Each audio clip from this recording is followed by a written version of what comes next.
আজকের বানাচ্ছি সম্পূর্ণ নতুন স্বাদের সামুদ্রিক মাছের একটা রেসিপি। এখানে আমি নিয়ে নিয়েছি আর মাছগুলোকে খুব ছোট ছোট করে টুকরো করে নিয়েছি। খুব ভালো করে নুন হলুদ মাখিয়ে নিয়ে সরিষার তেলে এগুলোকে ভেজে নেব লাল করে। আপনারা চাইলে আর মাছের পরিবর্তে কাতলা মাছেরও ব্যবহার করতে পারেন। মাছগুলোর দেখুন আমি ছালটা ছাড়িয়ে নিয়েছি, না হলে কিন্তু ফাটার সম্ভাবনা থাকে।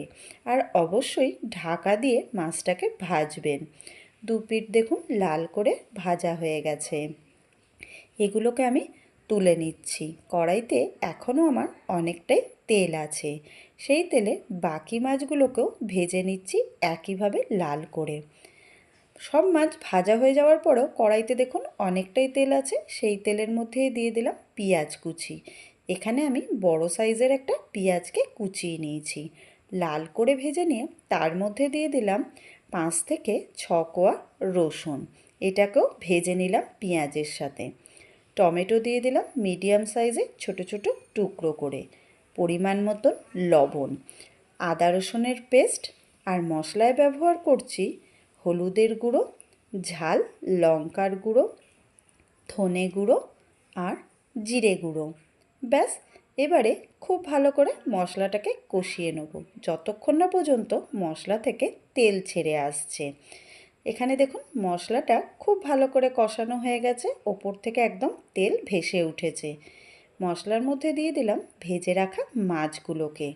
যেভাবে মাংস কষানো হয় সেইভাবে মাছটাকে শুকনো শুকনো করে একদম কষিয়ে নিলাম।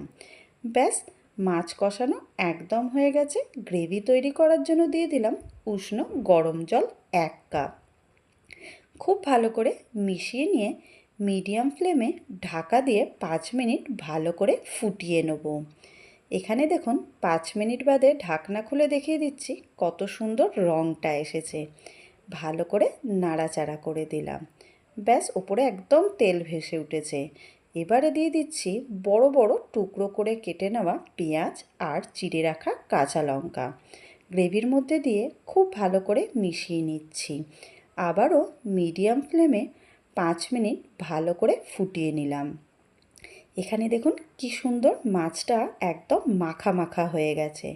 ব্যাস, গ্যাসের ফ্লেমটাকে বন্ধ করে সার্ভ করে নিচ্ছি। গরম ভাতের সাথে খেতে কিন্তু দুর্দান্ত লাগে আর মাছের এই রেসিপি। তাই বাড়িতে আপনারা অবশ্যই ট্রাই করবেন। ভালো লাগলে কমেন্ট করে জানাবেন। আমার চ্যানেলে নতুন বন্ধু হলে চ্যানেলটাকে সাবস্ক্রাইব করে নেবেন। ধন্যবাদ।